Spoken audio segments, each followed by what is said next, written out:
네, 여러분 안녕하세요. 초보개발자 석희입니다. 저희는 지난번에 API 매니저가 뭔지, 오픈 API가 어떤 건지, API가 어떤 건지를 얼추 알아봤죠. 그렇게 자세히까지 알아보진 않았고 컨셉만 알아봤어요. 그래서 이제는 오픈 API 플랫폼에서 사용하는 인증 방식에는 어떤 게 있는 건지, 인증을 왜 하는 건지, 대표적인 인증 방식 3개를 가지고 설명을 해볼 생각이에요. 일단 여기 제일 제목에도 적혀 있듯이 베이직 어스라는 방법이 있고요. 키오스 그리고 오오스라는 인증 방식이 있어요. 이거 어떻게 읽는지 아직 잘 모르겠는데 아무튼 이런 인증 방식은 이제 어떻게 사용되는지 한번 알아보도록 할 거예요. 왜 넘어가? 지난번에 말씀드렸죠. API 매니지먼트가 어떤 건지. 그래서 API를 관리하는 인터페이스인데 관리에 이제 인증적인 부분이 들어가고 분석, 보안적인 부분이 들어가요. 그래서 이제 오늘은 인증에 대해서 얘기를 한다고 했고, 인증이 이제 어떤 건가? 이것도 이제 지난번에 나왔던 그림인데 여기는 개발자가 여기는 API를 쓰는 게 목적인데 중간에 걸러주는 프록시를 해주는 중간 단계 API 매니저가 있다고 했어요. 실질적으로 이제 개발자가 사용을 하려면 먼저 API 매니저에게 통신을 해야 되는 상황이고 API 매니저가 그걸 전달해 주는 거죠. 그래서 인증은 어디에 들어가냐? 인증은 여기에 들어가요. 개발자가 API 매니저에 들어갈 때 제일 처음에 거기를 갈 때 인증이 발생을 해요. 그때 인증 방식에 대해서 설명을 하자면 제일 처음에 나오는 게 기본 인증, 베이직 어스라는 방법이에요. 기본 아이디랑 패스워드를 사용을 해가지고 인코딩, 베이즈64라는 인코딩 방법이 있어요. 여러분들 웹사이트 가서 베이즈64 인코딩 하는 거 찾아보면은 여러분이 쓰신 평문을 뭐 이상한 문자 같은 걸로 바꿔주는 데가 있어요. 그렇게 인코딩을 해서 사용을 한다고 되어 있어요. 보통 HTTP 통신을 할 때 어떤 정보를 넘기는 거는 그냥 평문으로 넘기는 경우는 잘 없고 어떤 방법이든 한 번은 변환을 시켜서 넘겨주는 게 보통이에요.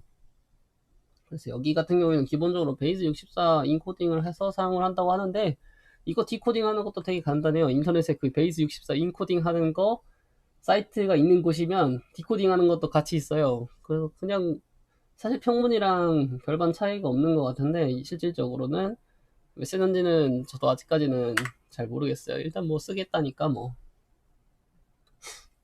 그리고 베이직14의 대표적인 아니죠, 베이직14란다. 베이직어스의 대표적인 예시가 있는 곳이 여러분들 포털 사이트죠. 다음 마우스로 그리니까 잘 안 그려지네요. 다음 구글. 여러분들 이제 웹 포털을 사용하려고 하면은 뭐 메일을 보낸다든지 뭔가 개인적인 일을 할 때가 있을 거예요. 그때 이제 인증 앞에 로그인을 하죠. 로그인 그걸 하려면은 로그인은 딱 2개밖에 안 들어가잖아요. 아이디랑 패스워드.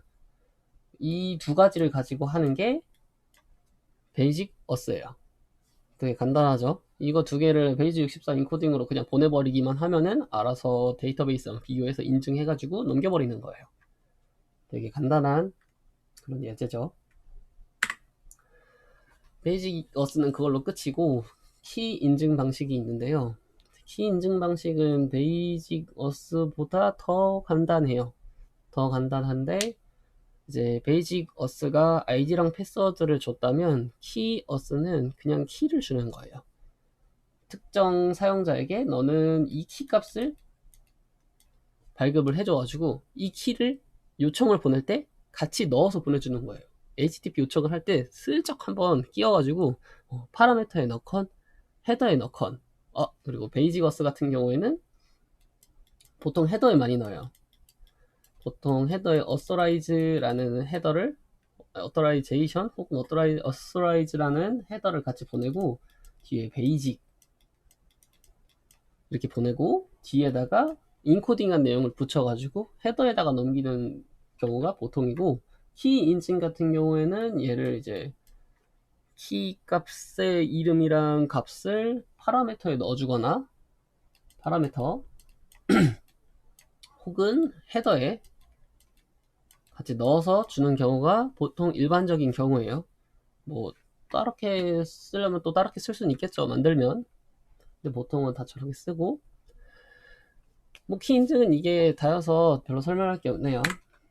그래서 이제 다음으로는 OAuth 인증이 문제인데, 얘가 문제예요. 얘가 이제 처음 보면은 다들 어려워하고, 이게 설명돼 있는 부분도 다 영어로 돼 있다 보니까 번역하면 또 이상해가지고 설명을 잘 모르는 경우가 많아요.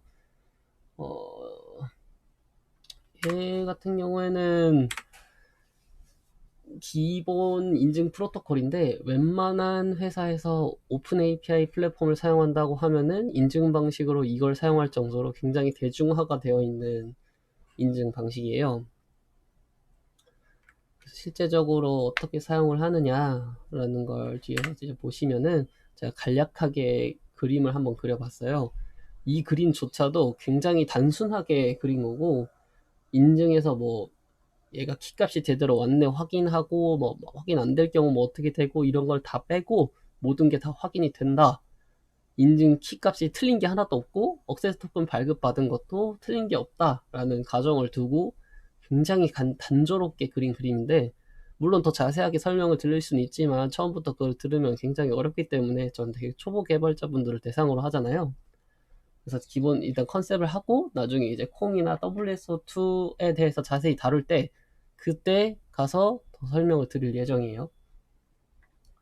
그래서 여기는 제일 처음에는 유저, 사용자가 있죠. 뒤에 DV는 디벨로퍼예요. 여러분들이 어플리케이션을 개발한다고 가정하고 진행하고 있으니까 디벨로퍼, 그리고 API 매니저, 얘가 이제 실제적으로 OAuth 인증을 다뤄주는 되고, 그리고 마지막에 서비스. 죄송해요. 서비스는 이제 여러분이 실제로 쓰고 싶은 게 이 서비스죠. 개발자가 실제로 이 서비스를 사용하고 싶어서 지금 이걸 하는 거니까, 이 그림이 이 그림이랑 똑같은 그림이에요. 조금 더 복잡해졌죠. 그래서 실제로 사용을 한다고 하면은 여러분들 이제 API 사용을 신청하겠다라고 매니저에게 보내줘요. 매니저한테 보내주면 얘는 뭐 그러네, 얘는 이 서비스를 사용할 만한 권한이 있네 라고 중간 절차가 있겠죠. 이 중간 절차는 지금 제가 빼놓은 상태예요. 이건 나중에 또 플랫폼 가서 할 거예요. 그래서 이 인증이 됐다 라고 하고, 클라이언트 아이디랑 시크릿, 리다이렉트 URI라는 걸 줘요. 이 클라이언트 아이디랑 시크릿은 여러분이 생각하는 그 베이직 어스 방법의 그 아이디랑 패스워드라고 생각하시면 괜찮아요. 걔랑 리다이렉트 URI라는 게 있는데, 얘는 사용자가 이 인증을 받고 나중에 이 토큰 값을 받을 때 어디로 받을지를 미리 정해줄 수도 있어요. 그래서 그 값을 저장해주는 텐데, 이게 그냥 값이 아니라 이 OAuth를 인지하는 이 관리하는 서버에, 이 데이터베이스에 리다이렉트 URI를 같이 넣어놔요.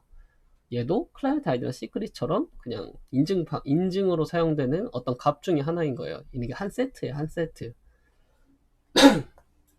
한 세트이고, 이 세트적인 부분을 미리 등록을 해놓고, 이렇게 두 개는 발급받고 얘는 처음에 요청 받을 때 같이 보내는 거고, 이 값들을 이용을 해서 억세스 토큰 발급을 요청하겠다라고 보내면 돼요. 근데 이게 이렇게만 들으면 되게 뜨문뜨문하죠. 그래서 어떻게 요청을 보내야 되나 뭐 이런 얘기가 나올 수도 있는데, 그거는 이제 플랫폼에서 어떻게 요청을 보내라 라고 미리 규격이 돼 있어요. 그거는 이제 만드는 쪽에서 규격이 돼 있어가지고 그쪽 규격에 따라서 가주시면 되고, 이제 이거를 요청을 보내면 억세스 토큰을 발급을 해줄 거예요. 이제 억세스 토큰 발급을 해주는데, 이 토큰 발급받으면 그럼 무한대로 쓸 수 있는 거냐? 그건 또 아니고, 얘도 만료 기간이란 게 있어요.